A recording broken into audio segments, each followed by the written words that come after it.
noite.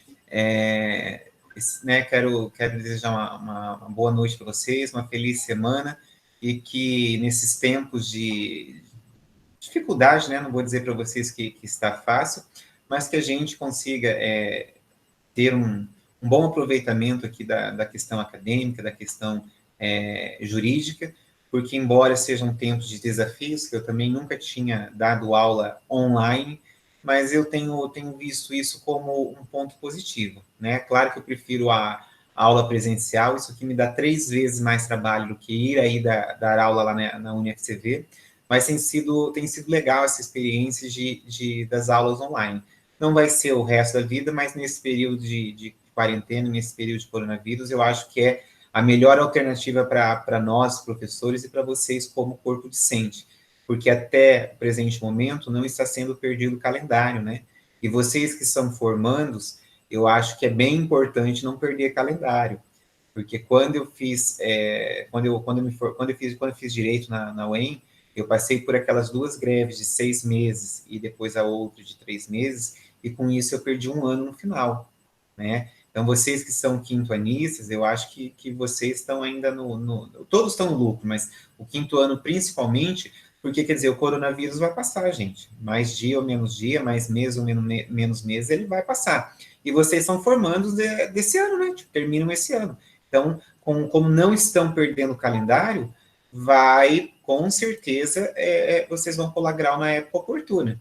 Então, isso eu acho bem importante, acho que é válido o esforço de todo mundo que está fazendo, para que a gente prossiga, né?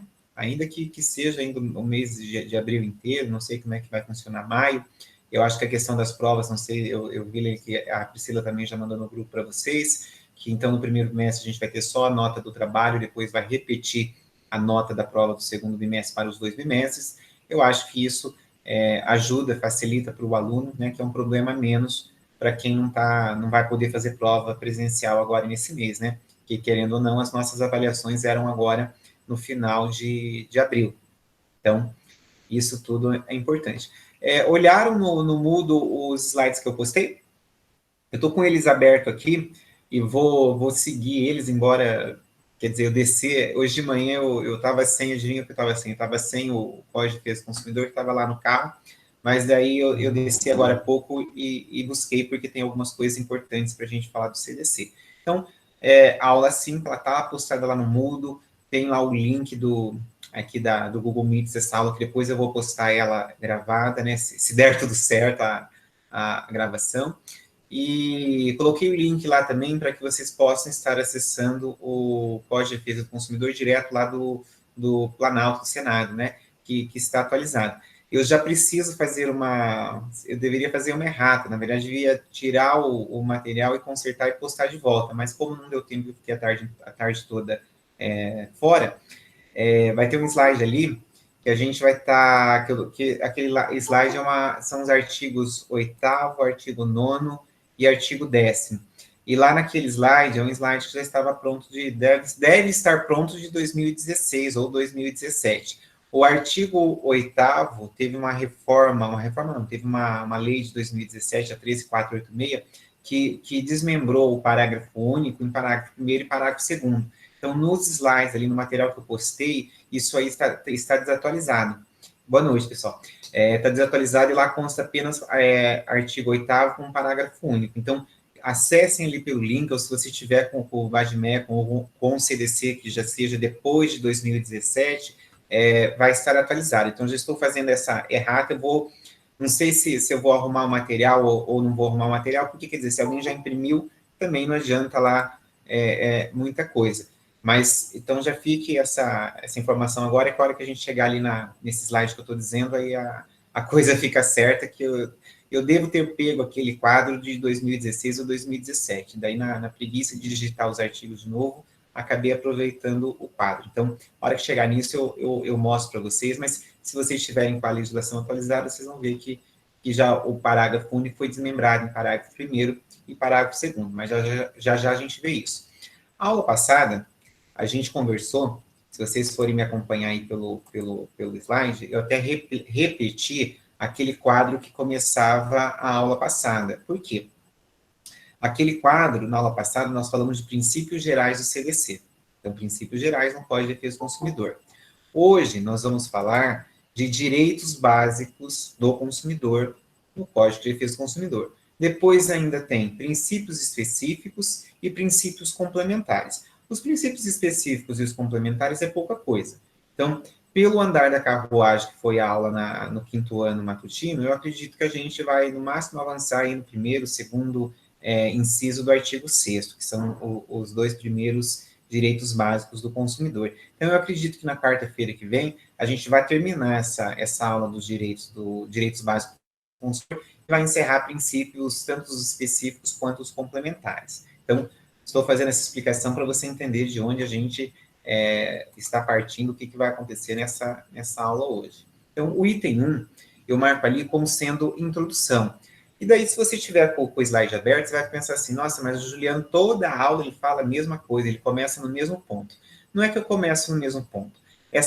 Eu sempre tento contextualizar para você, aluno, para você que está aí começando a estudar o direito do consumidor, qual é o cenário jurídico, qual é o ambiente que surgiu essa necessidade de ter uma codificação, de ter uma proteção diferenciada para essa classe de pessoas, assim, chamadas de consumidores.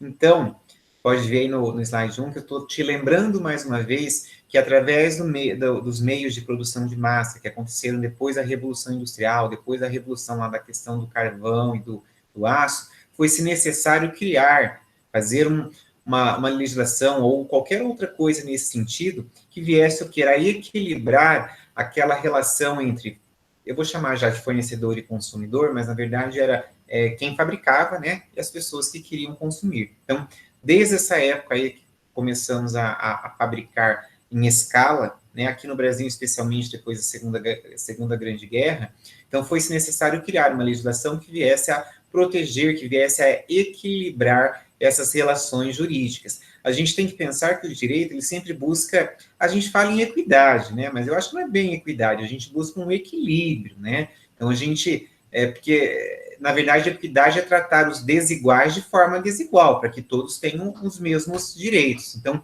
pensando aqui em direito do consumidor, nós para poder reequilibrar essa questão entre fabricante e quem quer consumir, foi-se necessário criar-se direitos que protegesse esse indivíduo. Aqui no Brasil, graças à Constituição de 88, lá no artigo 5º, inciso 32, trouxe que seria dever do Estado a proteção do consumidor.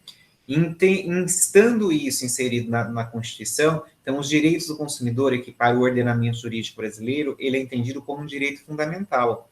E eu acredito que vocês já devem ter ouvido falar bastante disso lá na disciplina de Direito Constitucional, que, em sendo um direito fundamental, ele deve ser respeitado, ele deve ser previsto e tem que ter a legislação que possa permitir todo esse amparo. Então, aqui no Brasil, o direito do consumidor possui amparo constitucional, artigo 5º, inciso 32. Então, graças a esse amparo constitucional, é que no meu caso, como eu já disse, que eu pude fazer um mestrado que alinha direitos da personalidade voltado ao direito do consumidor. Ah, mas como é que isso é possível se você vai discutir dignidade da pessoa humana, Juliano?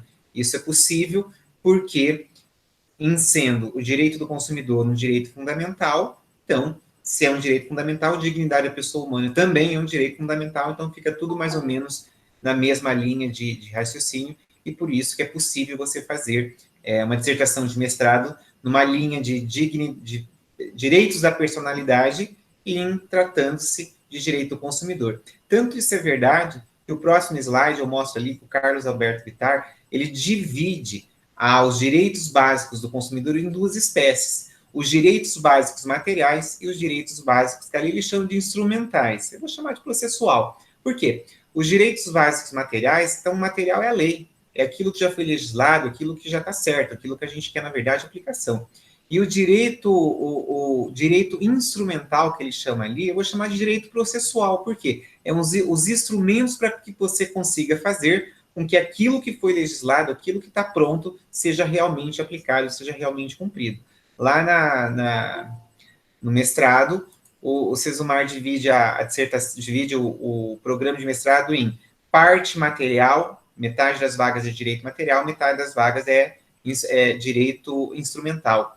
A minha linha de estudo, a minha linha da dissertação foi a linha 2, que é instrumentos, que é os instrumentos da efetivação dos direitos da personalidade. Então, aqui nos direitos fundamentais, nos direitos básicos do consumidor, também haveria essa possibilidade, essa divisão, como eu estou dizendo para vocês. Quando você pensa em direito material, que protege o consumidor, você está pensando em legislação.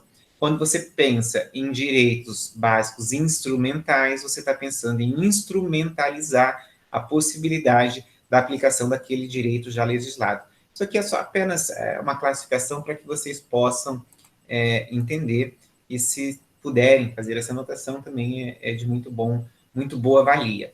E daí, antes da gente entrar efetivamente nos direitos básicos do consumidor, que seria, nós vamos conversar hoje sobre o artigo 6º, eu preciso lembrá-los do artigo 7º. Mas por que você vai lembrar a gente do artigo 7º? Se você puder pegar o seu código e dar uma olhadinha, eu não vou fazer a leitura do artigo 7º, senão você fica com preguiça e depois não olha. Mas é importante você dar uma olhadinha. O artigo 7º do Código de Defesa do Consumidor vai estar dizendo o quê? Que, nos casos aqui de aplicação do CDC, se nós vamos aplicar o CDC de forma integral, mas ele não exclui tratados ou convenções internacionais que o Brasil seja signatário. Então, o artigo 7º, ele vai estar falando mais coisas lá, mas de forma, traduzindo isso de forma bem simplória, o artigo 7º está dizendo assim para você, olha, nós vamos aplicar todos os artigos que estão aqui nesse código que defende o consumidor, porém, se o Brasil for signatário de um tratado ou de uma convenção internacional, esses artigos, essa legislação não exclui a possibilidade da aplicação do tratado ou da convenção internacional. Se você me perguntar, Juliano, me dá um exemplo, então, de tratado internacional no direito do consumidor em que o Brasil seja signatário e que é feita essa aplicação em detrimento do CDC. É bem fácil, gente. Se eu não me engano, chama-se Pacto de Varsóvia, que é um tratado internacional em que ficou limitado a indenização no caso de extravio de bagagens aéreas. Esse pacto diz que, no caso de extravio de bagagens aéreas, o valor máximo a ser indenizado é R$5.000. Eu acho, assim, bem complicada a questão. Então, como exemplo aqui de aplicação de tratado internacional do artigo 7º, Pacto de Varsóvia, que diz que a indenização, é a limitação da indenização no caso de extravio ou de perda de malas. Eu já tive algumas ações dessa no escritório, por incrível que pareça, né? É óbvio que eu não falo desse tratado na petição inicial, eu vou lá e tento pedir um dano moral, tento pedir uma série de coisas. As companhias aéreas, tanto eu já tive ações contra a Gol, contra a Azul, contra a Latam, contra a American Airlines, e todas elas fazem a defesa no mesmo sentido, dizendo, olha, o Brasil é signatário do tratado aqui do Pacto de Varsóvia, e segundo esse trato, o valor máximo a ser indenizado no caso de extravio de malas é R$5.000. Um dos casos que eu tive, eu não quis fazer acordo, a gente aguardou a sentença, e o juiz limitou a indenização em R$5.000 baseado nesse tratado internacional. Os outros casos eu acabei nem aguardando sentença, porque aqueles que fizeram propostas de 5.000 ou até valor próximo, a gente acabou fechando um acordo. A minha posição particular, neste caso em específico, eu não concordo. Mas por que você não concorda? Eu não concordo pelo seguinte, quando você tem, como eu tive lá, uma ação contra a American Airlines, era uma viagem que o pessoal foi para Fátima, né? Se eu não me engano, é lá em Portugal, uma coisa assim. Você veja, a mala que foi extraviada era a mala de lembrancinha de uma das idosas. Você veja, ela nunca mais vai voltar lá na cidade de Fátima. Ela perdeu as lembranças que ela comprou, os presentes que ela comprou para a família dela. Enquanto ela foi indenizada? R$5.000. Aí você vai me perguntar, teria alguma outra saída jurídica? Com relação ao direito do consumidor, não, porque, infelizmente, a aplicação aqui do artigo 7º que permite que o Brasil tem que respeitar tratados do qual ele é signatário. Agora, uma outra situação seria você... eu vou lá a minha dermato é a Rita Capelato, e ela viaja bastante, né? E eu estive lá, acho que em fevereiro, ou final do ano passado, não me lembro, e ela estava me falando que ela teve um extravio de bagagem. E eu achando que era extravio como se fosse a minha mala, né, que sumiu. Então, né? Pensei, 5 mil reais talvez pague o que eu tenha dentro da minha mala, né? Eu falei, doutora, acredito que isso aí a senhora vai ter uma indenização de no máximo 5 mil. Ela então. O marido dela é promotor. Ela então. Meu marido já me posicionou disso, mas na minha mala dentro tinha mais de 35 mil. Eu falei, sério, a senhora estava transportando dinheiro? Não, eu tinha. Ela foi falando lá o que ela tinha de cintos e calças e sapatos de marca, que eu nem sabia que custava tudo aquilo. Então, num caso como aquele, o que ela deveria ter feito? Ela deveria ter contratado um seguro particular, que infelizmente o direito do consumidor, nesse caso específico em que o Brasil é signatário de um tratado internacional, infelizmente será respeitado esse tratado e a indenização será limitada ao valor de 5 mil. Eu discordo. Se eu fosse juiz, eu ia fundamentar minha sentença de que o direito do consumidor é para proteger o consumidor e que, nesse caso, eu entendo que o pacto é prejudicial ao consumidor. E depois eu ia ver se essa turma recursal é reformar ou não é reformar. Mas, infelizmente, em primeira e segunda instância, o entendimento é esse sim, do respeito ao tratado internacional com relação à extravio de bagagens e a limitação de 5 mil. Então, falei isso aí do artigo 7º para não misturar a nossa conversa com o que eu vou falar do artigo 6º. Então, começando a nossa aula nesse exato momento, né, embora o que eu falei não esteja excluído, mas agora que a gente vai começar a falar sobre os direitos básicos do consumidor. Direitos gerais, né, do consumidor. Então, os direitos básicos do consumidor, eu já até falei em outra oportunidade, se você pegar o artigo 6º, vou até olhar aqui para conferir aqui com vocês, o artigo 6º, meu código é de 2019, está na 5ª edição, já deve ter a edição 2020. Então, se alguém tiver a edição 2020, confere aí comigo, mas eu acredito que esteja correto, porque aqui ainda está no parágrafo único. Então, o artigo 6º aqui vai constar como sendo 9 incisos, porém o inciso 9 ele foi vetado na época da promulgação. Pode ver que está entre parênteses aí vetado. Então, na verdade, a gente vai ter 9 direitos tidos como direitos básicos do consumidor. Pergunta boba. Esse rol é taxativo ou é exemplificativo? Podem responder. A gente não vai te falar, Juliana. Então eu falo para vocês. Esse rol é um rol exemplificativo, não é um rol taxativo. Então, esses direitos, indiscutivelmente, são tratados como direitos básicos do consumidor. Mas o judiciário, na aplicação da lei ao caso concreto, pode entender que tenha mais direitos do que esse aqui. Então, esse rol do artigo 6º é um rol exemplificativo. Porque mesmo que isso é possível no CDC, porque o nosso Código de Defesa do Consumidor é uma lei principiológica. Então, lembrados, a gente conversou já sobre isso. Então, por ser uma lei principiológica, é possível ali no momento da aplicação por parte do judiciário fazer uma extensão, fazer uma interpretação em cima aqui do que já é direito básico e, de repente, entender o surgimento, né, o nascimento de um novo direito, ainda que seja apenas interpartes, né? Porque se for ali numa sentença, só vai ter valor entre aquelas partes envolvidas. Então, começando a mostrar, a conversar aqui sobre os direitos básicos, nós vamos começar no inciso 1. E no inciso 1 ele vai estar dizendo assim, ó, são direitos básicos do consumidor, direito à proteção, à vida e à saúde. E aí você pode estar começando a pensar assim, mas poxa vida, evidentemente que direito à saúde, direito à vida, direito à segurança deveria ser um direito básico do consumidor, ou talvez seja o mais importante. Eu não vou entrar nessa seara de discussão se o inciso 1 é o direito mais importante ou é o direito menos importante, porque eu penso que a vida não tem discussão, concorda? Então, quando o direito à vida, direito à segurança do consumidor e direito à saúde, eu penso que veio em bom lugar como sendo o primeiro direito a ser resguardado, a ser protegido como direito básico do consumidor. E hoje, dia 8/4/2020, eu penso que não tem nada mais acertado do que a gente trabalhar o primeiro direito básico do consumidor, que é o direito à segurança, à vida e à saúde, pensando aqui, fazendo uma analogia ao que a gente está vivendo do coronavírus. Concorda?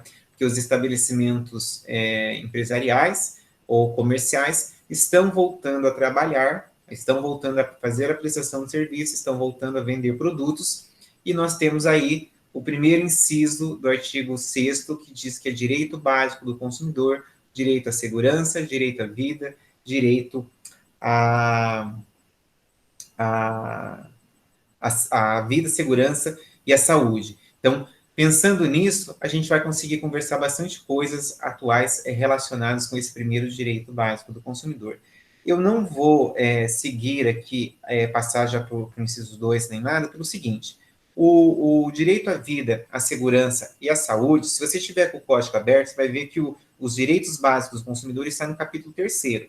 Se você olhar um pouquinho abaixo, no meu código está até na mesma página, ó. Se você olhar um pouquinho abaixo, você vai ver que o capítulo 4, ele vai estar dizendo assim, ó, da qualidade de produtos e serviços, da prevenção e da reparação de danos. O que isso quer dizer? Isso quer dizer que o inciso 1º, que eu acabei de ler para vocês, dizendo aí que o inciso 1º diz que é direito, né, direito básico do consumidor, a proteção à vida, segurança e saúde, no CDC, esse direito à vida, à segurança e à saúde, ele já vem sendo trabalhado no capítulo 4.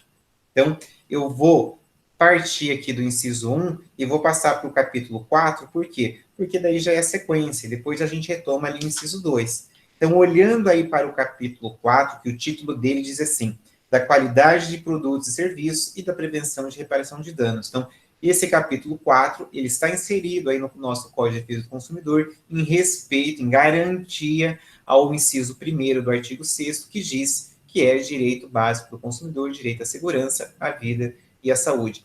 O inciso 6º, eu vou dizer uma coisa para vocês. Eu tenho para mim, e eu já vi isso, alguns doutrinadores já vi escrevendo também sobre isso, que o artigo 6º ele funciona como um índice dentro do Código de Defesa do Consumidor. Por quê? Todos esses direitos básicos do consumidor, eles vão sendo tratados ao longo do código. Então, o primeiro direito tido como um direito básico, o direito à vida, segurança e saúde, já vem aqui na sequência, que é o primeiro capítulo depois do capítulo que trata dos capítulos básicos. Então, o capítulo 4 é o artigo 8º, artigo 9º, artigo 10º, e seria o artigo 11, mas o artigo 11 foi vetado lá pelo Collor na época da promulgação do Código. Então, na verdade, nós vamos ter 1, 2, 3 artigos que tratam de forma específica, que garantem, que trazem aqui obrigações ao fornecedor e direitos ao consumidor, pensando em resguardar o primeiro direito conhecido como direito básico do consumidor, que é o direito à segurança, à vida e à saúde. Então, façam essa anotação, porque é bem importante. Na sequência, para quem estiver aí com o slide, é esse quadro que eu estou dizendo, que ali, quando eu estou falando em artigo 8º, ali está desatualizado. Ali está artigo 8º, parágrafo único, e se você tiver com o CDC na sua mão, você vai ver que a lei 13.486 de 2017 alterou o parágrafo único do artigo 8º, desmembrando ele. Na verdade, a redação original do parágrafo único passou para o parágrafo 1º e foi inserido o parágrafo 2º, que já já a gente vai chegar nessa conversa. Então, façam essa anotação, porque eu devo ter printado, ter copiado esse quadro aí de slides de anos anteriores, porque a lei é de 3 de outubro de 2017. Então, com certeza, em 2017, quando eu dei aula dessa matéria, que né, nós estaríamos conversando no começo do ano, não havia ainda o parágrafo 2º. Então, eu não sei de onde que eu peguei esse quadro, mas certamente foi de material produzido em 2017, porque em 2018 e 2019 eu me lembro que eu já tratei desse parágrafo 2º, que a hora que eu for falar, vocês vão pensar. Mas é claro que tinha que ter o parágrafo 2º.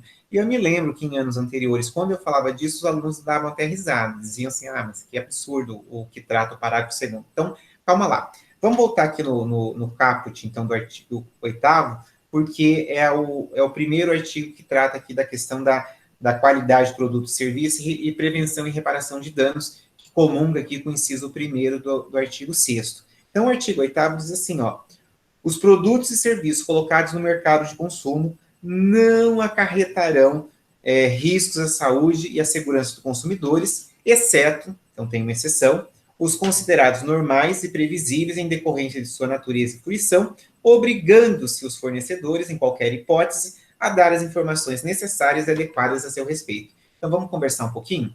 Então, o caput do artigo 8º, primeiro, ele traz uma proibição, né? Ele traz aqui um imperativo, é proibido Então, o fornecedor não pode colocar nem produto, nem prestação de serviço que venha colocar em risco a saúde ou a segurança do consumidor. Mas ele faz uma exceção, exceto aqueles produtos, ou serviços, né? Na linha ele não fala isso, mas está fazendo a referência ao início do parágrafo, que em razão da sua natureza, em razão da sua previsibilidade, nós não vamos poder responsabilizar o fornecedor por eventuais danos causados ou sofridos pelo consumidor. Juliano, me dá um exemplo. Aqui eu vou te dar um exemplo que é um exemplo clássico. Liquidificador. Alguém, né, acho que não preciso nem dizer para que serve um liquidificador. Um liquidificador serve para triturar alimentos, para bater coisas, bater massa, triturar gelo, fazer várias coisas. Alguém tem dúvida? Se você colocar o liquidificador na tomada, colocar o copo, não pôr a tampa, ligar o botão e inserir a sua mão nele, o que vai acontecer com a sua mão? Sua mão vai ser triturada, né? Não tenho sombra de dúvidas que você vai sofrer ali aquilo que a gente chama de acidente. Não vou nem estar falando que é acidente de consumo nem nada disso. Então, estou te exemplificando que um liquidificador, se você ligar ele na tomada, colocar o copo, não colocar a tampa e inserir a sua mão nele com ele ligado, você vai sofrer um acidente, os seus dedos serão triturados. Então, esse seria um exemplo de que o fornecedor, ele, em razão da natureza do produto, então o liquidificador, para que serve? Serve para várias coisas, mas várias coisas menos colocar a mão ali dentro. Então, neste caso, em razão da natureza do produto, não teria como atribuir ao fornecedor uma responsabilidade por eventuais danos, né, que o consumidor venha a sofrer, em específico nesse exemplo bobo que eu dei. Por quê? Mas de que forma que o fornecedor poderia ser responsabilizado? A menos que o liquidificador estivesse tampado, tudo bonitinho, e explodisse ali o copo, alguma coisa nesse sentido, e machucasse o consumidor. Aí a conversa é outra. Eu estou te dizendo que com relação à natureza desse tipo de produto, se você enfiar a mão dentro dele, você vai sofrer um acidente e não vai dar para responsabilizar o fornecedor, porque infelizmente, em razão da natureza do produto, esse risco é um risco inerente. Porém, eu tenho quase certeza absoluta, nesses dias eu comprei um liquidificador, mas joguei fora a caixa do que tinha dentro, deve ter lá no manual de instruções de que as instruções como o uso adequado do liquidificador. E certamente vai estar dizendo que ele pode causar danos ao consumidor se usado da forma indevida. Querem um exemplo mais fácil ainda? Faca de cozinha. Alguém tem dúvida qual é o objeto da faca? Para que serve a faca? A faca serve para cortar, gente. Poxa vida, mas agora eu cortei o meu dedo, eu vou poder entrar com uma ação contra o fabricante porque ele não explicou que a faca estava cortando? Não. Então, em razão da natureza do produto ou do serviço, se é inerente à própria natureza, então no caso aí do liquidificador, ou no caso da faca, não tem o que discutir. Esse corte, essa triturar coisas é inerente à natureza do produto, ou, num caso específico, no serviço. Então, anotem isso que é bem importante. O artigo 8º é o primeiro artigo dentro da parte que trata da segurança, da qualidade, segurança e prevenção de reparação de danos ao consumidor, e ele vem dizendo que o fornecedor não pode, em hipótese nenhuma, colocar um produto ou uma prestação de serviço que venha a causar, que seja possível de causar danos ao consumidor, excetuando aqueles casos decorrentes que o produto ou serviço é da própria natureza deles. Exemplo bobo, faca ou liquidificador. Anotaram isso aí? Parágrafo 1º. Parágrafo 1º diz o seguinte: em se tratando de produto industrial, olha que os dois exemplos que eu dei já eram produtos industriais. Ao fabricante, cabe prestar as informações a que este artigo se refere através de impressos apropriados que deveriam acompanhar o produto. Então, eu não vi, porque eu estou dizendo que eu joguei fora a caixa com tudo que tinha dentro, mas certamente na caixa ali do liquidificador vinha no manual de instruções um informativo dizendo que aquele equipamento serve para triturar produtos e que deve ser usado por pessoas que não seja criança, né, colocar fora do alcance das crianças, e que se ele usado de forma indevida pode vir a causar um dano.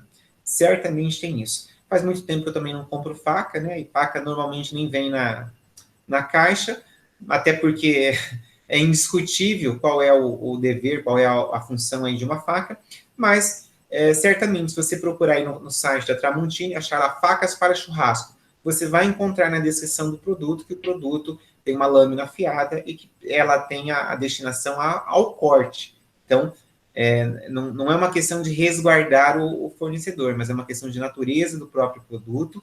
E o Código de Defesa do Consumidor, que era o que estava no parágrafo único, que agora está no parágrafo 1º, diz que, em se tratando de produtos industrializados, cabe ao fabricante a informação por meio aí de encartes ou da forma que seja adequada para que o consumidor tome ciência dessa possível risco, né? Risco de dano, risco de proteção aí à sua integridade física que ele possa vir sofrer. Parágrafo 1º. Professor. Oi. É o Fábio. Eu posso considerar esses produtos, um exemplo, que vem no rótulo, bebidas alcoólicas, cigarro, dentro desse artigo? Por exemplo, a questão do cigarro tem lei específica, mas você pode estar imaginando que é o seguinte, eu até, quando a gente for falar lá no 3º bimestre de publicidade e propaganda, é uma das partes do CDC que é uma das partes mais legais para se estudar, porque a gente vai pegar todos os casos concretos, veja, eu não criei nada, eu simplesmente copiei lá da internet os casos que já foram julgados e as questões. E quando você pega essa questão do cigarro, essa questão na década de 80, que era quando eu era criança, se você olhava lá a propaganda do Marlboro, o Marlboro era né, na época, o sinônimo de beleza masculina era um homem, né, um homem num cavalo, e quer dizer, lá a propaganda do Marlboro era um homem montado no cavalo, olhando lá para um Grand Canyon dos Estados Unidos, dizendo, olha, fume Marlboro que ele te dá liberdade. E isso era uma propaganda publicitária da década de 80, antes do CDC, antes de uma série de coisas. Hoje, essa propaganda, primeiro que agora no cigarro, né, eu não fumo, mas eu sei que está escrito que é proibido fumar e coloca aquelas imagens horrorosas. Por quê? Hoje, uma propaganda com um cara montado num cavalo de cigarros seria considerada uma propaganda, não é enganosa, uma propaganda abusiva. Por que abusiva? Porque ela fere a questão aí da saúde do consumidor. Então, quando você está pensando em cigarro, em bebida alcoólica, tem lei própria e a destinação seria outra. Mas quando você está pensando que, olhando aqui para o artigo 7º, entendeu? Em que o fornecedor não pode colocar no mercado de consumo produto ou serviço que venha causar danos à saúde do consumidor, exceto aqueles decorrentes da própria natureza, então, a cerveja. Não é todo mundo que toma cerveja e bate o carro, concorda? Não é todo mundo que toma cerveja e desenvolve aí uma cirrose, mas no rótulo da cerveja atualmente vem escrito beba com moderação, né? E acho que até outras coisas. Em específico do cigarro vem todos aqueles deveres. Então, na verdade, é uma comungação entre o que está aqui dos artigos 8º ao artigo 10º, com mais o que a gente vai conversar lá no 3º trimestre, que é entendido como propaganda abusiva. Ah, por que é abusiva? Porque está mexendo, está colocando em risco a saúde do consumidor. Hoje nós temos mais coisas, Fábio. A gente tem a questão do glúten, né? A questão do açúcar, que mais que dos... como é que quem não pode comer celíacos? Como é que chama? Tem alguém que também não pode comer uma outra substância e que agora tudo isso tem que estar no rótulo dos produtos. Então, isso aqui é um direito e é um dever do fornecedor colocar tudo isso de forma adequada, de forma clara, em respeito à saúde, à segurança e à vida do consumidor. Certo isso? Entendi. E daí, façam essa anotação porque ali naquele quadro está falando. O artigo 8º, em 3/10/2017, foi promulgada, né, a Lei 13.486, que fez essa mudança aqui no CDC. Pegou o parágrafo único e transformou ele em parágrafo 1º e inseriu o parágrafo 2º. E o parágrafo 2º diz o seguinte: o fornecedor deverá higienizar os equipamentos e utensílios utilizados no fornecimento de produtos e serviços ou colocados à disposição do consumidor e informar de maneira ostensiva e adequada, quando for o caso, sobre o risco de contaminação. Então, vejam, por isso que eu estou falando, ali está faltando esse parágrafo 2º. Só que eu me lembro que dei isso o ano passado, em 2019, também em 2018, porque eu me lembro que os alunos riam quando eu falava do exemplo. E qual é o exemplo que eu usava, que é o que o Fabrício Bolzan usa no livro dele? Ele dizia justamente que os supermercados deveriam higienizar os carrinhos e as cestinhas de compra. Então, quando eu falava isso em 2018, 2019, o aluno pensava assim, professor, você acha que o o Supermufato, o Condor, os hipermercados vão estar pensando em esterilizar carrinho, né, higienizar cestinha para você pegar? Veja, é um direito entendido como direito básico, direito à vida, à segurança e à proteção do consumidor. Nesse momento que a gente está vivendo de coronavírus, você tem dúvida que isso aqui é um direito básico seu? Você vai dizer, mas isso aí é uma questão de pandemia, claro, não vamos ser tão inocentes assim. Evidentemente, uma pandemia. Então, nas três ordens aí, tanto municipal, estadual e federal, todo mundo está tomando essas providências. Mas faz de conta que não fosse uma pandemia, né? Que fosse uma questão de contaminação, assim como acontece em consultório odontológico, em clínicas que que faz exame de sangue, né? Você pode lá ou descartado, mas já tem casos na jurisprudência de contaminação de consumidores. Então, nesse sentido, é que esse parágrafo 2º foi inserido, o exemplo clássico é o supermercado, mas eu estou até fazendo aí uma extensão pensando aí em outros fornecedores. Você vai dizer, mas o dentista é profissional liberal, não vai dar para ter a responsabilidade objetiva. Não, é verdade, mas a responsabilidade objetiva é uma medida com relação à inversão do ônus da prova e outras coisas. Não está dizendo que ele não vai ser responsabilizado, né? Isso tem que ficar claro, que não é o momento ainda, mas que a responsabilidade objetiva ou a subjetiva apurada mediante culpa do profissional liberal não está isentando ninguém de responsabilidade. Se o cara for responsável, ele vai ter que indenizar. Então, esse parágrafo 2º, quando ele foi aqui colocado pela Lei 13.486 de 2017, ele veio no sentido de estabelecer ao consumidor que é um direito dele, né, que seja esterilizados os produtos ou serviços disponíveis a serem prestados a ele, ou ainda, se houver a possibilidade de contaminação, que ele tem que ser advertido, que ele tem que ser avisado. Não pensando no coronavírus, mas pensando que, sei lá, por exemplo, você vai no supermercado, é um ambiente refrigerado, onde os vírus, né, se propagam muito bem. Então, se não fosse o coronavírus, mas fosse um outro vírus, uma outra coisa, uma outra bactéria decorrente, por exemplo, do açougue lá do supermercado, eles teriam que tomar providência, teria que ter um cartaz avisando, porque é direito básico do consumidor que produtos ou serviços sejam higienizados.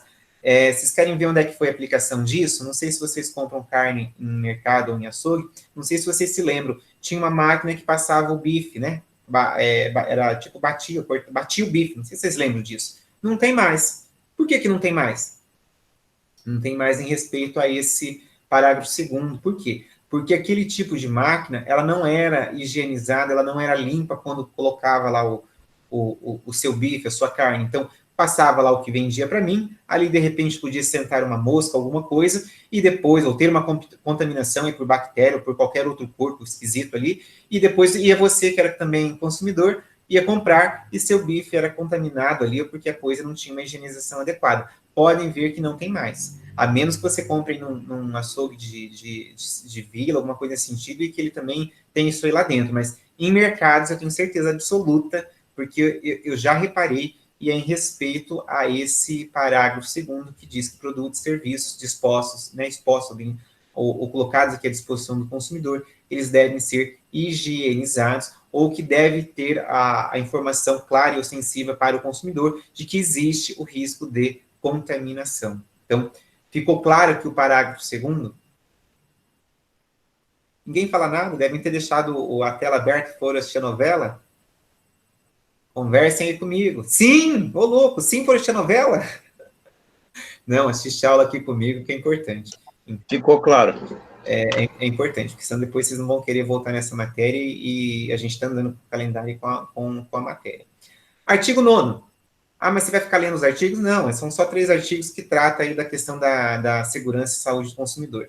Artigo 9º. O fornecedor de produto e serviço potencialmente nocivo ou perigoso à saúde ou segurança deverá informar de maneira ostensiva e adequada a respeito de sua nocividade ou periculosidade, sem prejuízo da adoção de outras medidas cabíveis em cada caso concreto. A gente até falou um pouquinho disso, mas ele vem reforçando aquilo que eu estava tentando exemplificar no parágrafo 2º. Se houver a necessidade, veja, eu não consigo higienizar. Então, veja, eu já limpei os carrinhos do supermercado, já passei álcool 70, já fiz tudo que tinha para fazer. Eu não consigo zerar essa possibilidade de contaminação ou essa possibilidade de qualquer outra coisa. O que eu tenho que fazer? Qual é a minha obrigação como fornecedor? Eu tenho que te informar, você que é consumidor, de forma ostensiva. O que é forma ostensiva? Forma ostensiva não é eu colocar uma frasezinha lá no meu Instagram comercial ou lá no meu Facebook comercial, você não está vendo. Forma ostensiva é tomar o cuidado de colocar essa informação de uma forma que o consumidor que esteja comprando, adquirindo aquele produto, aquele serviço, tome a ciência. Então, se for vamos pensar aqui no supermercado, se eu estou entrando aqui eu moro lá do Cidade de Canção, estou entrando no Cidade de Canção e existe essa possibilidade de contaminação, não estou pensando nem no coronavírus, porque é pandemia, é outra conversa. Mas digamos que existisse a possibilidade de contaminação por qualquer outro vírus, qualquer outra coisa ali que fosse responsabilidade do fornecedor tomar conta.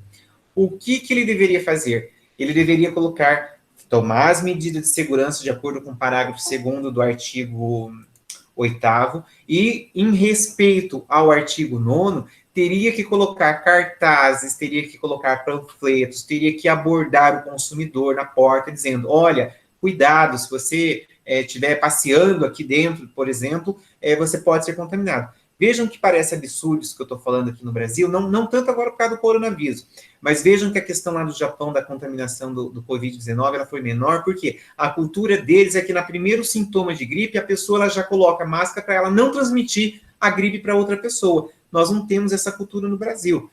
Não acho que vai ser o coronavírus que vai mudar isso, embora um monte de gente vai morrer. Então, essa questão do artigo 9º, que coloca como direito básico, veja, ele vem como um H, aqui ele aparece como um dever do fornecedor, mas ele está dialogando com o inciso 1º do artigo 6º, que diz que é direito à proteção, à vida e à segurança do consumidor. Então, quando houver essa possibilidade, esse risco iminente, ainda que seja de forma em abstrato, o fornecedor é obrigado a colocar essas informações de forma ostensiva e clara. Eu não posso falar mais ou menos, tipo, olha, seu consumidor. Talvez, não.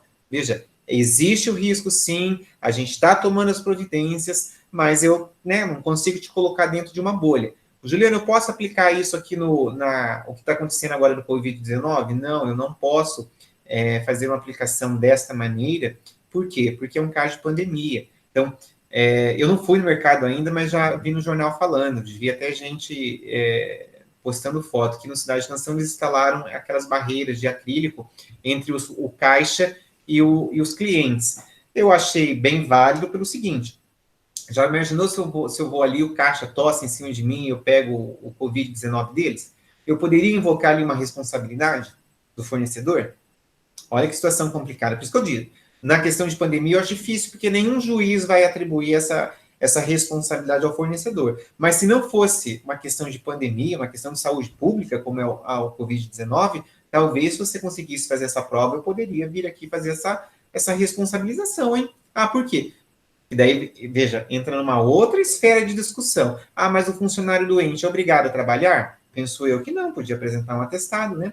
Mas e se o empregador não aceitou o atestado, ou já passou o prazo do atestado e coloca o cara para trabalhar ali de cara com os consumidores? Eu não quero ser contaminado por ninguém, entendeu? Então, vejam que é uma situação complicada, é uma situação que o bem jurídico tutelado é a segurança e a vida e a saúde do consumidor. Então, são questões que são cuidadas, no entanto que a gente tem um capítulo específico, o capítulo 4, que trata especificamente dessas questões ligadas à segurança e à saúde do consumidor. Você vai dizer, então no resto do código não fala mais nada de segurança e saúde do consumidor? Não é isso que eu estou dizendo.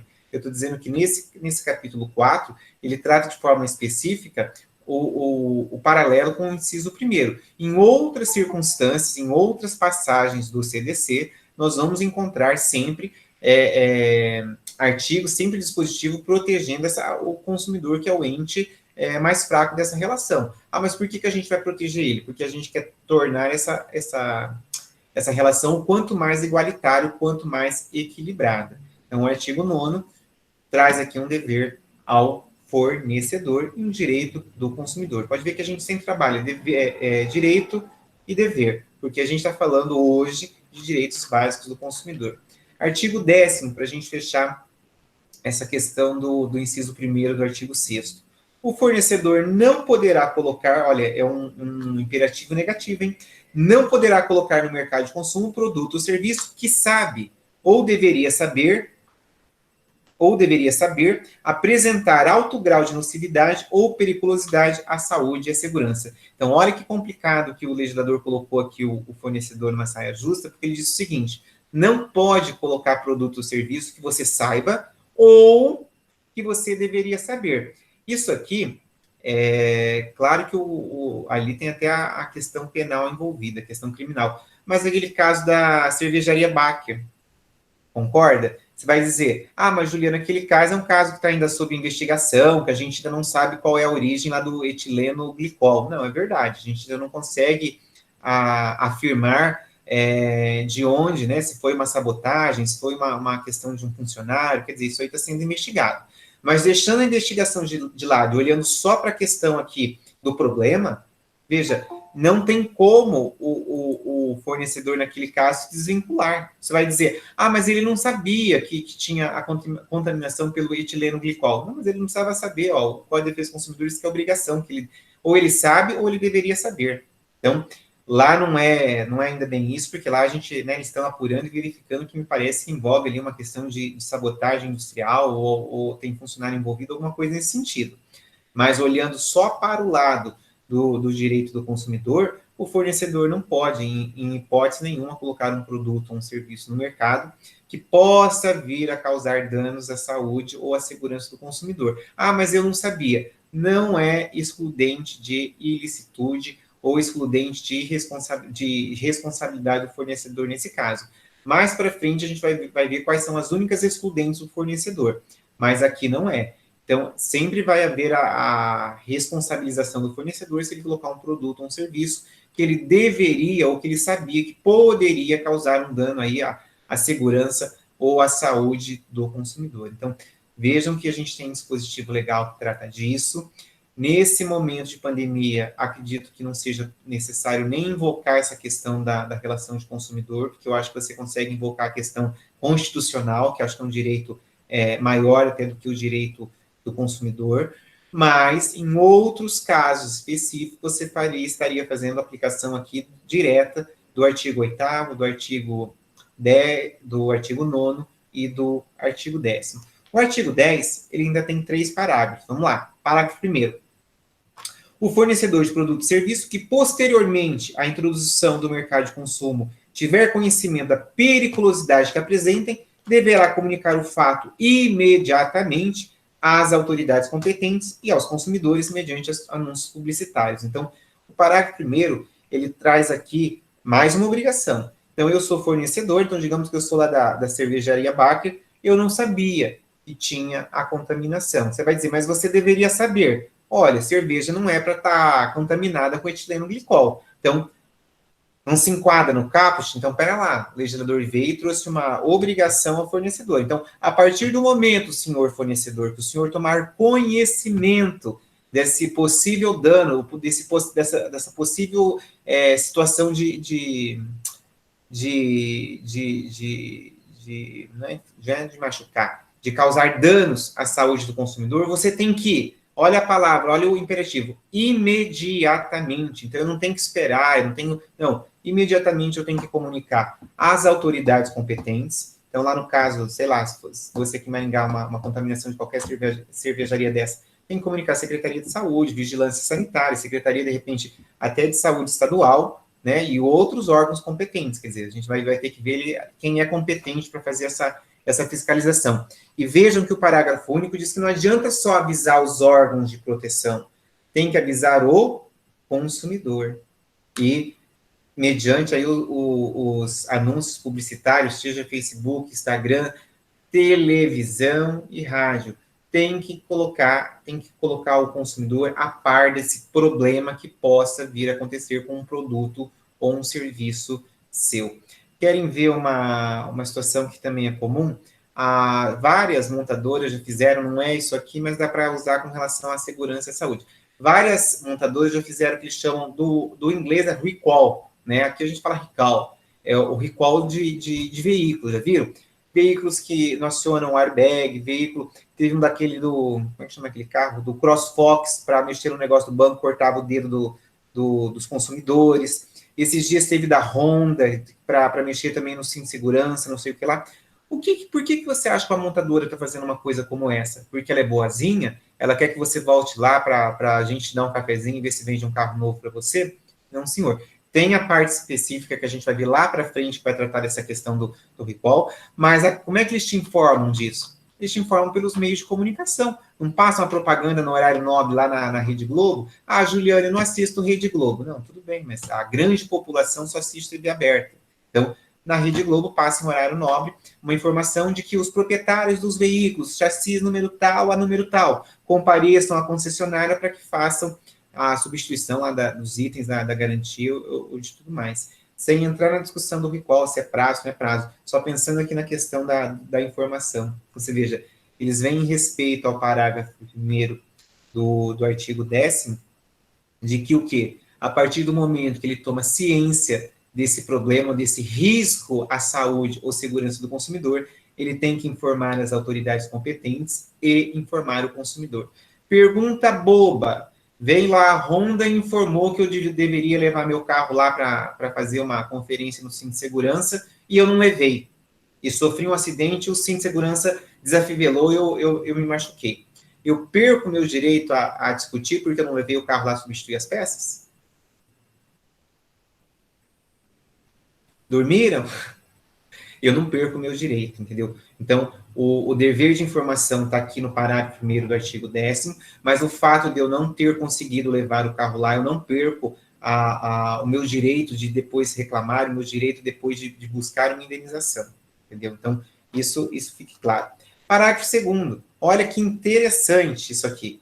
Eu, particularmente, eu acho que não precisava nem estar escrito, mas para vocês verem como é complicada essa relação de consumo no Brasil, o legislador falou, pera lá, eu vou escrever para que não tenha sombra de dúvidas. Parágrafo 2º diz o seguinte, os anúncios publicitários a que se refere o parágrafo anterior serão veiculados na imprensa, rádio e televisão às expensas do fornecedor do produto ou serviço. Ou seja, quem vai pagar a conta pela publicação não é a prefeitura, não é o Estado, não é a União, e sim o fornecedor do produto ou serviço.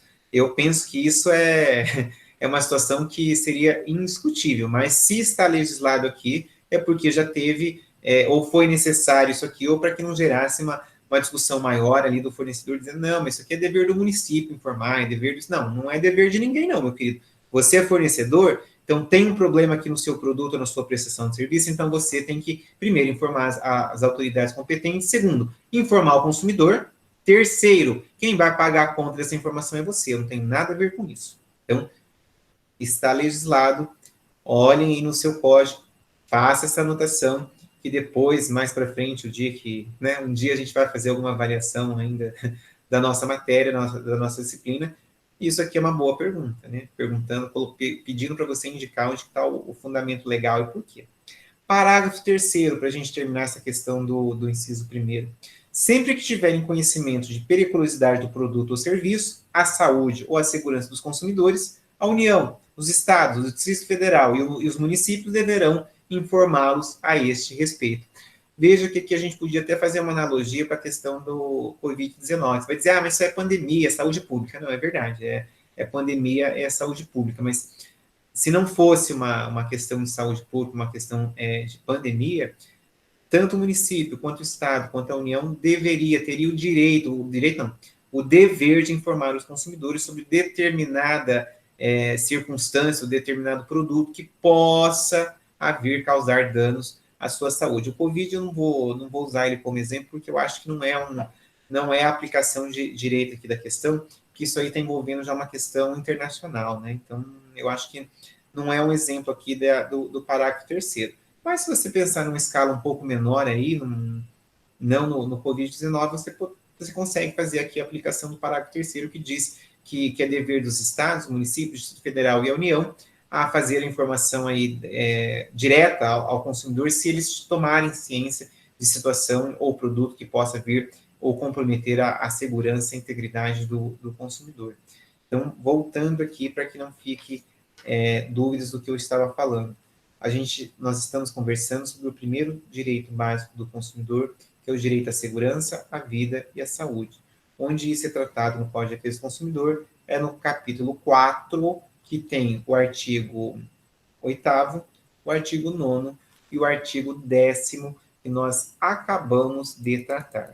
E aí, como a gente lá no comecinho, eu disse que o Carlos Alberto dividia, né, os direitos básicos em direitos materiais e direitos instrumentais, até agora eu só falei de direito material, concorda? Fiquei lendo artigo de lei aqui para você. Então, até agora eu falei de direito material. Juliano, como é que eu vou instrumentalizar, né? Como é que eu vou instrumentalizar a proteção à saúde, à vida e à segurança do consumidor? Então, eu coloco ali no slide os instrumentos de efetivação desse direito nas 3 esferas. Quais esferas? Quando eu penso na esfera do direito civil, né? O Código de Defesa do Consumidor, matéria civil, indenização.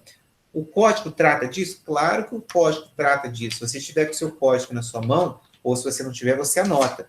Do artigo 12, artigo 12, ele vai estar dizendo da responsabilidade do fato ou do produto e do serviço. Então, do artigo 12 ao artigo 17, 17 vai estar falando do consumidor por equiparação. Todos esses artigos, o que acontece? Aqui vai aparecer a responsabilidade objetiva do fornecedor. Não é o momento oportuno, mas eu vou fazer uma explicação aqui superficial para vocês, porque não adianta a gente ir abrindo as portas e não ir fechando. A responsabilidade objetiva do fornecedor seria o quê? Então, faz de conta, fui lá e comprei essa caneta. Essa caneta, eu espero, né, espera-se que esse produto, ele escreva, ele saia a tinta da ponta dele. Então tá, comprei essa caneta, essa é a minha expectativa quanto consumidor. A caneta não escreve. Como assim a caneta não escreve? A caneta é nova, eu não a derrubei, eu não fiz nada, eu simplesmente abri, coloquei a tampa aqui e ela não escreve. Quando isso acontece, entendeu? Então, pera lá. Então, vamos pegar uma outra caneta. Então, faz de conta que essa caneta aqui é boa e essa caneta aqui é a caneta que não escreve. Então, o que é responsabilidade objetiva, Juliano? A responsabilidade objetiva no CDC é a forma de aferição desse vício, desse defeito. Como assim? Não entendi. A caneta, a que deveria funcionar, ela funciona. Então, é assim que ela deveria estar. A caneta que eu comprei, ela escreve? Ela não escreve. Então, se ela não escreve, eu estou fazendo uma aferição objetiva. Mas espera lá, o fabricante não vai poder vir e discutir, dizer que essa caneta não escreve porque ela ficou presa lá na greve dos caminhoneiros e a carreta ficou no sol 3 dias e com isso secou a tinta? Veja, a responsabilidade objetiva, ela tira do círculo de discussão qual é o motivo da caneta não funcionar. Eu simplesmente tenho a caneta boa e a caneta que tem um problema. Elas são iguais? Não, elas não são iguais. Então, essa aferição é de forma objetiva. Isso é responsabilidade objetiva no CDC. Isso aqui é um grande direito do consumidor. Então, eu gostaria bastante que vocês anotassem que a responsabilidade objetiva que está inserida no artigo 12 ao artigo 17 do CDC é um dos instrumentos de efetivação ou de cumprimento, né, de resguardar os direitos básicos do consumidor. No caso aqui, eu estou falando da proteção à vida, saúde e segurança. Mas você vai ver que vão ter outros direitos que nós vamos invocar aqui a responsabilidade objetiva. Feita esta anotação, aí eu vou para a esfera administrativa, né? Como é que eu vou efetivar a proteção aqui dos direitos do consumidor com relação à vida, segurança e saúde na esfera administrativa? Então, anotem só o número do artigo e, se possível, tiverem com o código para dar uma olhada, porque na nossa disciplina, felizmente, nós vamos trabalhar apenas até o artigo 54. Por que até o artigo 54? Porque a partir do artigo 55, ele vai estar tratando das sanções administrativas. Aí você vai dizer, ué, Juliano, mas a gente não precisa estudar as sanções administrativas? Não, porque não é você, consumidor, que vai tomar providência com relação à sanção administrativa, concorda? Quem vai tomar a iniciativa aqui, quem vai resolver, quem vai aplicar as sanções administrativas não é você não tem poder coercitivo, não tem esse poder ao consumidor. Isso aqui vai ser o órgão competente. Então, anotem lá. Na esfera administrativa, pensando em resguardar, né, em proteger os direitos à saúde, à segurança e à vida do consumidor, o artigo 58, isso aí está certinho no código, né? Ele diz o seguinte, que o artigo 58 prevê as penas de apreensão, inutilização de produtos, por proibição de fabricação de produtos, de suspensão de fornecimento de produto ou serviço, de cassação do registro público e revogação da concessão ou permissão de uso serão aplicadas pela administração. Ou seja, ele está dizendo que a administração pública ou ente, a autoridade competente poderá confiscar, revogar, cassar o seu direito ali à prestação do serviço ou ao produto colocado no mercado. E isso acontece por quem? Pela vigilância sanitária. Algumas vezes é o PROCON que faz a intervenção, a fiscalização, né? Você vai dizer, mas o PROCON, ele multa ele só as questões financeiras. Não, tem questões de saúde também, gente. Não sejam inocentes. Então, nessa questão de saúde, vocês lembram da história do papelão na salsicha? Veja, é uma questão de saúde, entendeu? Mas foi a vigilância sanitária. Até depois foi a vigilância sanitária, mas a primeira autoridade que foi ali acionada foi o PROCON. Então, eu gostaria que vocês anotassem que, na esfera administrativa, o instrumento de efetivação lá da proteção à saúde e segurança do consumidor seria o exemplo do artigo 58, que concede ao ente público ou à autoridade competente o poder de confiscar, o poder de apreender, de inutilizar produtos e serviços que venham causar riscos à segurança ou à saúde do consumidor. Eu não sei se vocês acompanharam aquele caso lá da Baker, era a vigilância sanitária que estava recolhendo as cervejas. A princípio foi recolhida amostras pela polícia, né, para poder ali embasar o laudo técnico da contaminação, mas os demais produtos foram apreendidos pela vigilância sanitária. Então, veja, é um ente administrativo que está tomando uma medida coercitiva, né? Não estou te perguntando se você concorda com a retirada da cerveja ou não, estou indo lá e estou buscando, né? Viram que não sei se vocês ouviram o prefeito falar que no caso aqui em Maringá, de desrespeito ao decreto de fechamento aí do comércio, ele poderia suspender o alvará do estabelecimento. Com base no que ele pode fazer? Com base no artigo 58. Mas Juliano, mas é uma questão de pandemia. Sim, o coronavírus é uma questão muito séria. Mas, de forma um pouco mais simplória, se você for imaginar, por que o prefeito pode cassar o alvará de um determinado estabelecimento? Com base no artigo 58. Você está fazendo uma prestação de serviço ou vendendo aí um produto que pode vir a causar a contaminação, pode vir a causar aí prejuízo, está colocando em riscos a saúde do consumidor. O que eu faço? Já que você não quer me obedecer, eu não posso mandar te prender, mas eu posso cassar o seu alvará. Então, vejam que tem fundamento legal, sim, e infelizmente tem ali a competência para ser feito.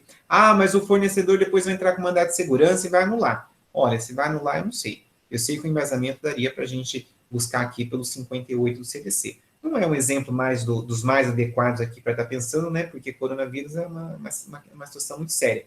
Mas dá para mais ou menos dialogar com a questão. Então, depois da esfera administrativa, está faltando uma ainda.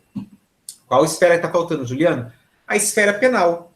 Mas o Código de Defesa do Consumidor vai tratar da questão penal? Vai também. Mas pelo mesmo motivo do artigo 58, que seria, não é você, consumidor, que vai tomar providência penal, providência criminal contra o fornecedor. Quem vai ter que fazer isso aqui é ou a autoridade competente ou o Ministério Público. Então, nesse sentido, eu peço para vocês, vocês não vão enxergar, mas vai estar no título 3, dos artigos 63 a 66 e 68 do Código de Defesa do Consumidor, ele prevê as sanções penais contra o fornecedor que possa vir a colocar em risco a saúde ou a segurança ou a vida do consumidor. Então, nós não vamos estudar isso aí na graduação, porque, infelizmente, você não tem a capacidade jurídica, não tem como consumidor, para poder estar invocando as sanções penais. Você pode fazer mandar um ofício, fazer um requerimento junto ao Ministério Público, uma denúncia, isso aí você pode. Eu já disse em sala para vocês, embora eu não tenha revelado o nome do fabricante, aquela questão do rato do pão. Vocês me lembram que uma das minhas dos meus argumentos para que ele fizesse um acordo administrativo e como ele fez, era essa questão, tanto administrativa de caçar o alvará dele, quanto de uma possível responsabilização penal, criminal, entendeu? Não acho que não chegava tanto lá no caso dele, mas era uma linha de argumentação minha como advogado do consumidor. Ah, mas você tinha competência para pedir abertura de um inquérito? A menos que eu fizesse da forma legal, como vocês aprenderam lá no processo penal, a menos que eu entrasse direto lá com uma queixa-crime, né? Mas, se não, eu teria que mandar um requerimento lá para o Ministério Público ou para o delegado para ver se um pedia para o outro, se um instaurava via portaria, né? Então, espero que anotaram esses 3 instrumentos de efetivação do direito à segurança, à vida e a saúde do consumidor. No âmbito civil, a responsabilidade objetiva, artigo 12 ao artigo 17. No âmbito administrativo, artigo 58, que dá a possibilidade aí da cassação, suspensão, busca e apreensão de produtos. E na esfera do âmbito penal, artigo 63 a 66 e artigo 68 do Código de Defesa do Consumidor. Porque o 67 ele fala da publicidade, então por isso que ele não vai estar aí eu pulei do 63 ao 66 e 68, porque o 67 ele traz as sanções penais com referência à publicidade, não é com referência à segurança e à saúde do consumidor. Então, com isso, deixa eu ver que horas são. São 9h12. Eu acho, deixa eu ver qual que é o próximo princípio. No matutino, a gente parou... Nós paramos por aqui também. Porque a orientação é que a gente não faça aulas muito maiores aí do que 1h, 1h10, 1h15, em consideração aqueles que não estão podendo estar online, né? Depois vão assistir essa nossa conversa gravada e quer dizer, online você ainda escuta aí eu lendo um artigo ou outra coisa, mas para você ouvir depois é um saco, né? Todo esse converseiro que a gente fez. Então, e como, né, a coordenação já passou para a gente que para utilizar aquela semana de prova, que seria agora, né, no final de abril. Então, se a gente tivesse tido aula presencial, se vocês olharem lá a minha divisão, a minha ementa do 5º ano, o primeiro bimestre termina em princípios, né? Princípios de direitos básicos do consumidor. Então, vejam que no final agora do mês a gente estaria fazendo uma aula de revisão, você estaria fazendo prova e depois eu estaria fazendo visto de prova. Então, daria 3 semanas que nós vamos utilizar essas semanas para conteúdo. Então, a gente está bem tranquilo, nós estamos bem atualizados, tipo tempo versus conteúdo. Então, eu não vou avançar nos princípios, aqui nos direitos básicos, vai dizer, nossa, mas você gastou uma aula falando do direito à segurança, à vida e à saúde do consumidor. Esse é um dos princípios mais importantes, gente. Os outros, se você for descendo aí os meus slides, vai ver que tem no máximo 1 ou 2 slides por cada um dos outros princípios. Por quê? Porque cada um dos outros princípios também serão trabalhados em sessões, em capítulos específicos dentro do CDC. Não sei se você se deu conta, hoje eu trabalhei o inciso 1º do artigo 6º e já aproveitei e trabalhei a matéria dele no CDC, que é o capítulo 4º, artigo 8º, artigo 9º e artigo 10º. O artigo 11, se você voltar lá para olhar, ó, é um veto presidencial, então o artigo 11 não existe. Ó, onde que nós vamos estar, então, daqui a pouco? Nós vamos começar no artigo 12, não é na próxima aula, preciso terminar ali os direitos básicos. Mas depois que eu terminar isso aí, eu já vou entrar aqui, ó. Isso aqui é o quê? Responsabilidade objetiva, que vai do artigo 12 ao artigo 17. Se você olhar o meu inventário, isso aqui já era matéria do 2º bimestre, então fiquem tranquilos que está tudo no seu devido tempo. Alguém quer fazer algum questionamento, alguma pergunta? A gente não quer perguntar nada, Juliana. Olha, o pessoal né, coloca kkk. Podem perguntar, nós estamos aqui para conversar. Se fosse em sala, perguntava, né? Porque também nessa velocidade que eu fui, né, é impossível não ficar clara a informação, a nossa conversa. Então, se ninguém for perguntar mais para mim, entendeu? Queria pedir para vocês, que vocês, quem pode, né, fique em casa.